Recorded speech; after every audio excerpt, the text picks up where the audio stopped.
बिस्मिल्लाहिर्रहमानिर्रहीम नहमदुहु व नुसल्ली व नुसल्लिमु अला रसूलिहिल करीम अम्मा बाद फ़अऊज़ु बिल्लाहि मिनश शैतानिर रजीम बिस्मिल्लाहिर्रहमानिर्रहीम।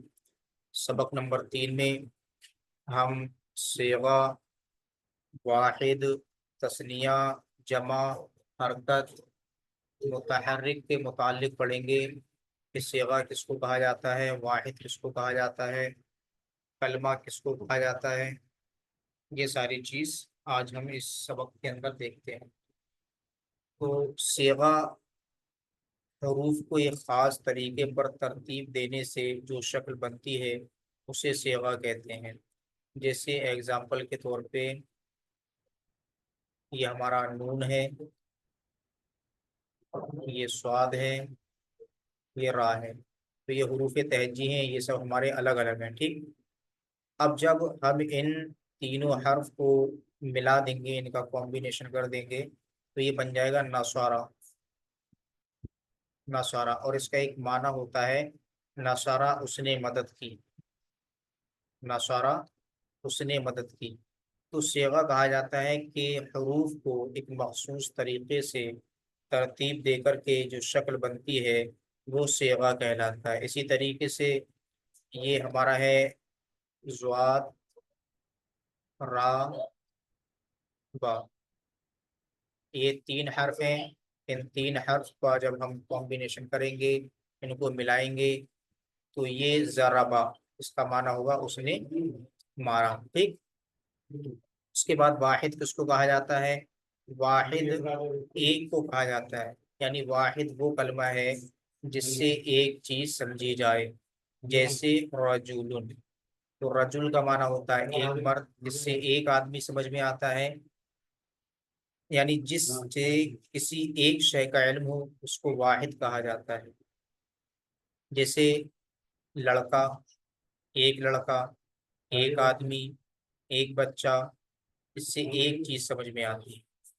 तस्निया इसको कहते हैं जिस कलमे से एक तरह की दो चीजों का इल्म होता है उसको तस्निया कहा जाता है।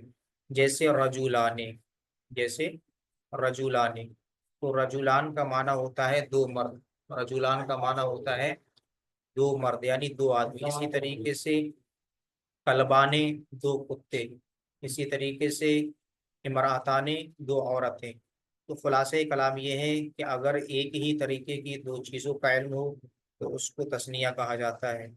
जमा इसको कहते हैं प्लूरल। प्लूरल को जमा कहा जाता है। वो कलमा है जिससे एक तरह की कई चीज़ें समझी जाएं। जैसे रिजाल, रजुल का माना होता है आदमी, और रिजाल का माना होता है बहुत सारे आदमी। जैसे मैन माने आदमी और मैंस बहुत सारे आदमी। फीमेल मीन्स औरत, एंड फीमेल्स बहुत सारी औरतें। तो खुलासे कलाम ये है कि सेगा कहा जाता है हरूफ को एक तरीके से तरतीब देकर जो शक्ल बनती है वो सेगा कहलाता है। वाहिद एक को कहते हैं, तस्निया दो को कहा जाता है, और जमा दो से जायद को कहा जाता है। हरकत किसको कहते हैं? जबर जेर पेश। जबर जेर पेश को हरकत कहा जाता है।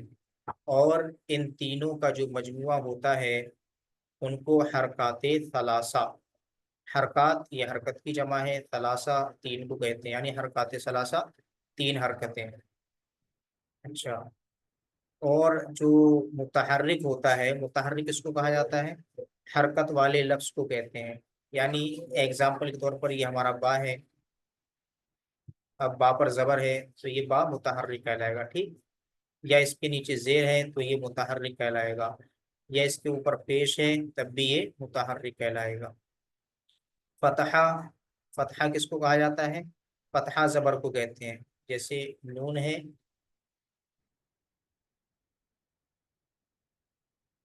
जैसे ये नून है तो नून के ऊपर जबर है तो हम कहेंगे कि नून के ऊपर क्या है? फतहा है।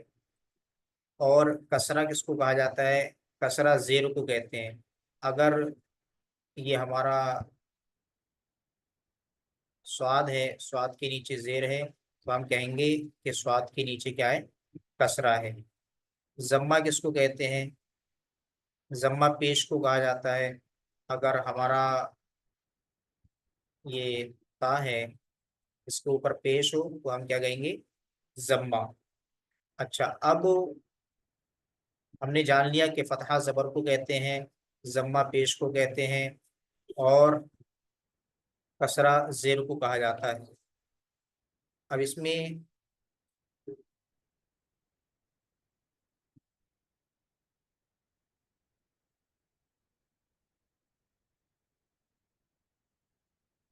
हम एक चीज ये देखते हैं एग्जाम्पल के तौर पे,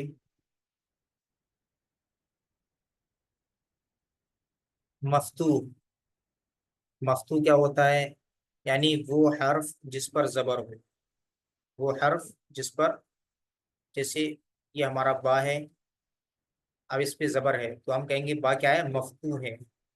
और अगर इसके नीचे जेर हो तो हम कहेंगे कि बा क्या है, मकसूर है। अगर इसके ऊपर पेश हो तो हम कहेंगे बा क्या है, मजमूम है। यानी अगर जम्मा है तो मजमूम कहलाएगा, और अगर कसरा है तो मकसूर कहलाएगा, और अगर फतहा है, जबर है, तो वो मफ्तू कहलाएगा। मफ्तू वो हर्फ है जिस पर जबर हो, मकसूर वो हर्फ है जिस पर जेर हो, मजमूम वो हर्फ है जिस पर पेश हो, सुकून जज्म को कहते हैं। एग्जाम्पल के तौर पे ये हमारा नून है, इस पे ये हमने सुकून लगा दिया, यानी जज्म को जो है नून कहा जाता है। साकिन वो हर्फ है जिस पर जज्म हो, यानी अब इस पर जज्म है नून पे, तो हम इसको बोलेंगे नून क्या है, साकिन है, नून साकिन है। इन सब की मिसाल है समिअतु, मैंने सुना। इसमें सीन पर जबर है तो ये मफ्तू कहलाएगा, मीम के नीचे जेर है, ये मकसूर कहलाएगा। ऐन साकिन है तो ये सुकून यानी जज्म कहलाए, ये जज्म है इसके ऊपर तो ये साकिन कहलाएगा। और ता के ऊपर पेश है तो ये मजमूम कहलाएगा।